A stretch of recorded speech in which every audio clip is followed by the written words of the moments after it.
Работать надо, копать. У меня долгосрочная виза. Домик в деревне. Нет, за границей нахрен не нужно. Половина моих друзей уехали. Я родился в Советском Союзе, большую часть жизни прожил под санкциями. Портит жизнь просто обычному населению, которое никак не причастно ни к чему. Наши деды, прадеды терпели, мы тоже будем терпеть. Влияют ли на вас санкции, введенные в отношении России? Что? Ну, вот санкции как-то на вашу жизнь повлияли? Нет. А цены вот подорожали, визу невозможно получить. Вот это как-то чувствуете на себе? Нет, конечно, цены подорожали. Работать надо. Копать, а не продавать постоянно все. Покупать, продавать за рубежом. Возьми лопату, посади, выкопай, тогда цены будут меньше. А так, Спасибо. ельцинский. Нет, Вообще никак? нет. А вот невозможность поехать в Европу, цены, билеты, подорожание Мне продуктов. туда не надо. А вот здесь в магазинах все подорожало, многие бренды вообще ушли из России. Ничего по кошельку не ударило. Также ты вообще не почувствовал? Соревнований как не было за Россию, так и нету. У меня нет. А цены вот подорожали, какие-то бренды ушли, визы теперь не получить в Европу. Ну, пока как бы меня это не волнует. Никак. Никак. Они повлияли в том плане, что половина моих друзей уехали за границу. И как бы те, которые остались, они с грустью понимают, что сейчас поездки за границу любые весьма печальные. И более того, это сейчас разделяет даже семьи, что тоже весьма плачевно, потому что те, кто дети уехали в то же самое в Лондон, родители с трудом туда добираются. И, в общем, это всегда все такое, ну, как бы сложность с передвижением вот это связано. Ну и плюс очень печально то, что у нас сейчас будет просто большой провал по компьютерной технике и всему этому такому. Она необходима сейчас в данный момент. И, в общем, допустим, вот у меня MacBook, и я понимаю, что надо менять, но менять его не на что. Вот. В общем, вот, ну, ничего, мы как-нибудь это переживем. Недавно только приехала в Россию, и я удивилась, зарплаты маленькие почему-то. Ну, говорят, в Москве самые большие зарплаты, но я что-то такой, надо работать по-черному, чтобы это получить. Я удивлена, да? Почти наравне, вот мы приезжаем к вам, думаем, у вас лучше, а получается почти что наравне идет уровень такой же, вот. Скоро у вас будет лучше, чем у нас, и мы поедем на работу к вам. Насчет этого не уверена я, потому что мы ориентируемся, как всегда, на Россию, как партнеры, да, как были в советские времена. Я сама еще с советских времен, и мне так кажется, что мы всегда вообще-то ориентировались на Россию, на партнерство. И это я ожидала лучшего. Ну и на это хорошо, что есть, и на этом, что есть добрые люди. И земля держится на добрых людях, да? Вот так скажу, и все. Я тороплюсь. Повлияли. Как? Мы много чего купить не можем и так далее. То есть ограничили нас немного. Как вы думаете, они заслужены, эти санкции, или нет? Ну, наверное, нет. Почему нет? Ну, не заслужили.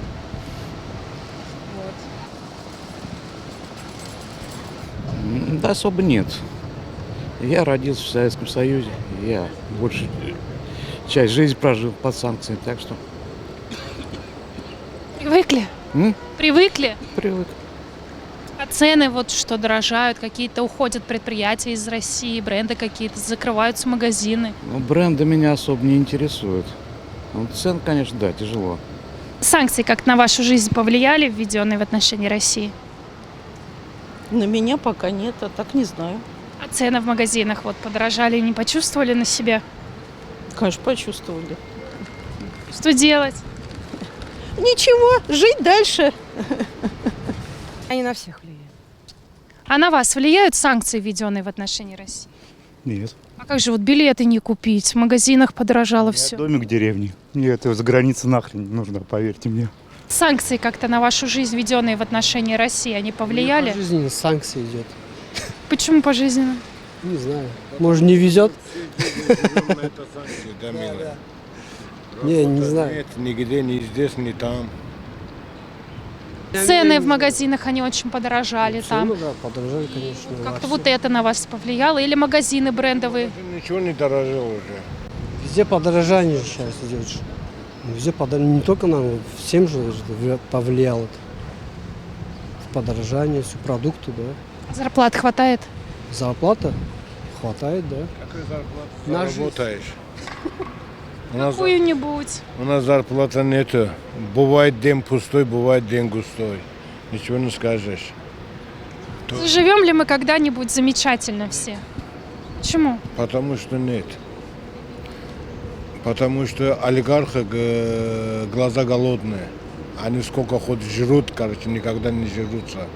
Что же делать простым людям? Чего? Война не будем уже строить, так или нет?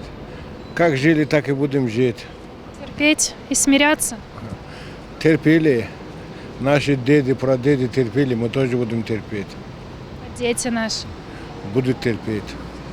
Тупые сидят вверху, а умные люди работают, как земли копают. Вот это самое обидно. Ну, есть небольшой дискомфорт, но так в целом, наверное, нет. А вот что теперь визу в Европу получить невозможно, дороговизна билетов, какие-то производства у нас останавливаются, магазины закрываются, некоторые уходят. Слушайте, ну, что касается визы, ну, не знаю, у меня Шенген открыт, вот, но цены на билеты, да, согласен, выросли. Но, с другой стороны, очень много интересных локаций в стране начали развиваться. Сейчас же очень много различных программ, там те же кемпинги, глэмпинги, восстановление гостиниц, поэтому сейчас создаются все условия путешествия по стране, мне кажется, давно должны были к этому уже прийти. Поэтому в этом плане нет. Ну, что касается магазинов, ну, какие-то бренды уходят, но, с другой стороны, достаточно большое количество новых их замещает, поэтому я, ну, по крайней мере, я на себе какого-то дефицита здесь не ощутил. Здесь идет речь, наверное, о некой такой дискриминации. Вот Европа там бьет себя грудью, кулаком в грудь там за демократию, а на самом деле вот, ну, четкая дискриминация по национальному признаку. А давайте россиянам там закроем визы. Ну вот просто налицо такой вот очень большой, что называется, резонанс. Поэтому, конечно, нет, ну, неоправданно, неосознанно, не то чтобы неправильно, и это в принципе противоречит, на мой взгляд, здравому смыслу. Да, но все стало намного дороже.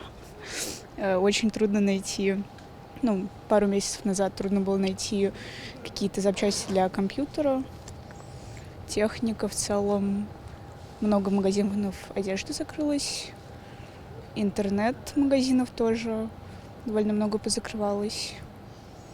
Как вы думаете, заслужены ли эти санкции, вот, которые Запад ввел в отношении России или нет? В отношении простых граждан, конечно, нет, потому что у нас в связи с политической ситуацией много людей не поддерживают это, а санкции введены буквально для всех и портят жизнь просто обычному населению, которое никак не причастно ни к чему. Ну, вообще никак. А вот Я не чувствую финансово никак. А цены подорожали в магазине? Вот цены, да, я вижу, что цены очень высокие, и с каждым разом все выше и выше. Это, конечно, меня напрягает. Как вы думаете, вообще эти санкции оправданы? Ну, я думаю, что нет. Да что-то как бы и да, и нет, непонятно пока. Осень более покажет. Думаете? А как думаете, вообще санкции оправданы? Да мне кажется, не совсем. Сколько развивались, все таскали, а тут раз резко пообрубали. Что мы дальше будем делать? Ну, жить дальше, да все, что. Санкции как-то на вашу жизнь повлияли, которые вот ввел Запад в отношении России? Да, Каким образом? цены подорожали на айфоны там и тому прочее. За границу не могу съездить. Как вы думаете, заслуженно это в отношении россиян или нет? Да нет, наверное. Как думаете, как это все разрешится? Сменой власти, наверное. Влияют ли на вас как-то санкции, введенные в отношении России? Конечно, влияют. Каким образом? В отношении инфляции, товаров, доступности, как бы, тут разные сферы задействованы. А как вы считаете, вообще заслужены эти санкции или нет? Какие-то да, какие-то нет. Да нет, вроде бы так. Выехать могу. В А вот а визы теперь сложно получить Шенген. У меня долгосрочная виза шенгенская. А цены? Цены на что? В магазинах на все, на продукты, на одежду, на те же айфоны. Вы знаете, я сильно на себе не заметила, что цены поднялись, честно признаться. По крайней мере, нормально. Для меня все нормально.